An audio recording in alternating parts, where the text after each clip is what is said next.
Meine Damen und Herren, aus dem Stüster Lately Show in Berlin, das sind die Lately News. Alles andere draußen sind nur Fake News.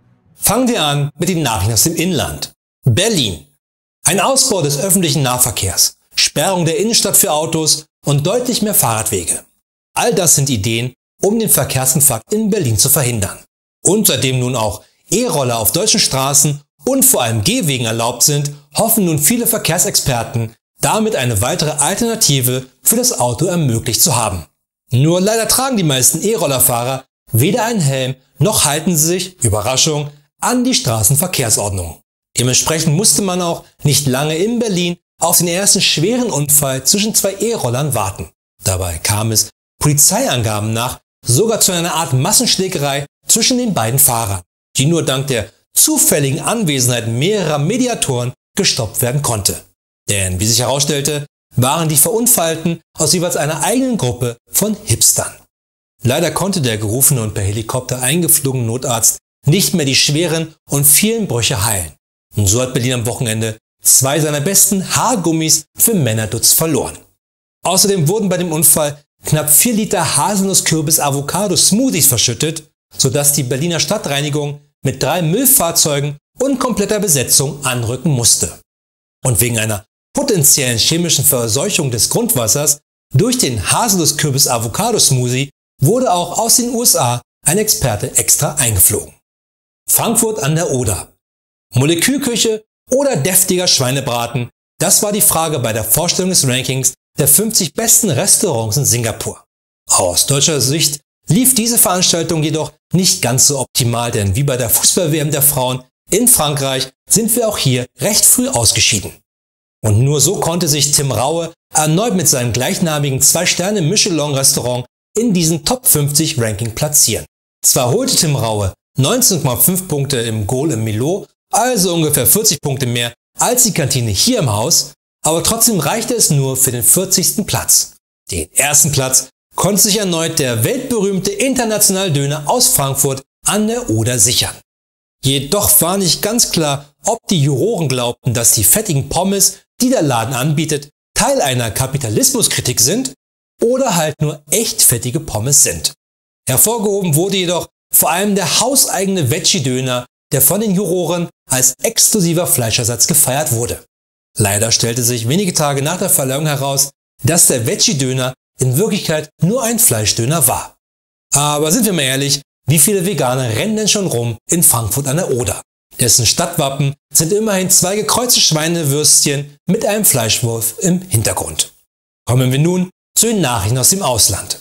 Toronto. Der Albtraum vieler Menschen ist es, einen wichtigen Flug zu verpassen, weil man die Schlange beim Starbucks mit der Schlange beim Check-in seines Fluges mal wieder verwechselt hat. Dass es aber auch anders geht, hat eine Frau bei ihrem Flug mit Air Canada erlebt, denn sie wurde in einem Flugzeug vergessen. Sie hatte sich während des Fluges hingelegt und war eingeschlafen. Nur leider wurde sie am Ende, als alle anderen Passagiere das Flugzeug in Toronto verließen, übersehen. Gerettet werden konnte die Frau nur, weil sie eine Taschenlampe gefunden hatte und nun Lichtzeichen mit dieser aus dem Cockpit gab. Zum Glück bemerkte diese eine vorbeifahrende Flughafenmitarbeiterin. Allerdings dachte sich die Flughafenmitarbeiterin anfangs nur, dass es sich dabei um die in Kanada sehr beliebte Tinder-Lichtzeichen-App handelte, weswegen sie der eingesperrten Frau ein paar nette Sprüche zurückblinkte.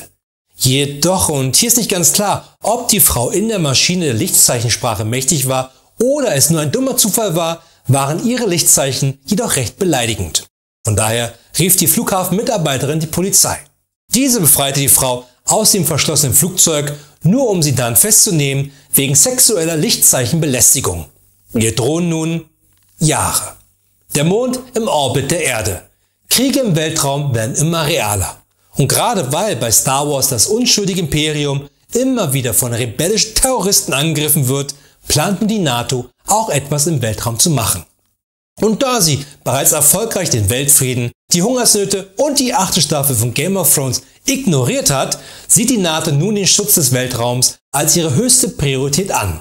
Jedoch weniger den Bau eines Todessterns wie die USA, Spoiler, sondern vor allem den Schutz vor Satelliten, die mit Lasern auf die Erde schießen können, und den Schutz der eigenen Satelliten vor sogenannten Antisatellitenraketen. Und gerade diese Anti-Satelliten-Raketen sind eine immer größer werdende Gefahr. Denn wenn eigene laserschießende Satelliten von diesen abgeschossen werden, dann kann man nicht mehr selber Laser auf die Erde schießen, was voll gemein ist. Da aber diese Satelliten auch noch der eigenen Kommunikation dienen, geht diese nun beim Abschuss dann auch noch flöten. Und dann kann es passieren, dass der General des Todessterns eben nicht mehr weiß, wo Fallujah liegt und wieder mit dem Todesstern Hannover wegpustet. Denn genauso sieht es nun einmal aus in Hannover. Aber immerhin soll das kein 245. Mal passieren. Danke an die NATO. Noch zum Abschluss das Fake News Medium der Woche. Ist dieses Mal eindeutig das Lea-Magazin. Es hat sich gezeigt, dass das Failing Lea-Magazin nur vollgestopft ist mit Fake News. Ich bin ein großer Star Wars-Fan. Allerdings nicht von den neuen Filmen, damit kann ich nicht viel anfangen, sondern nur von den alten Teilen um Luke Skywalker und seine Schwester Leia. Unvergessen, wie sie zusammen mit Mr. Spock auf der Enterprise dahin reisten, wo noch nie ein Ewok zuvor gegangen war. Und dann, als sich Mr. Spock im Kampf gegen Darth Vader opferte mit den Worten, dass das Wohl des Einzelnen immer über dem Wohl aller anderen steht. Einfach großartig.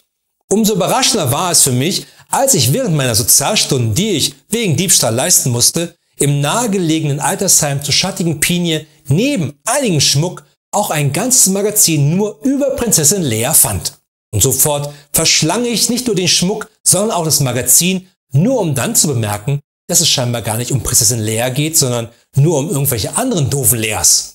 Klar, der Artikel über die neuesten Wookie-Mode war nicht schlecht, aber der Rest eben nicht.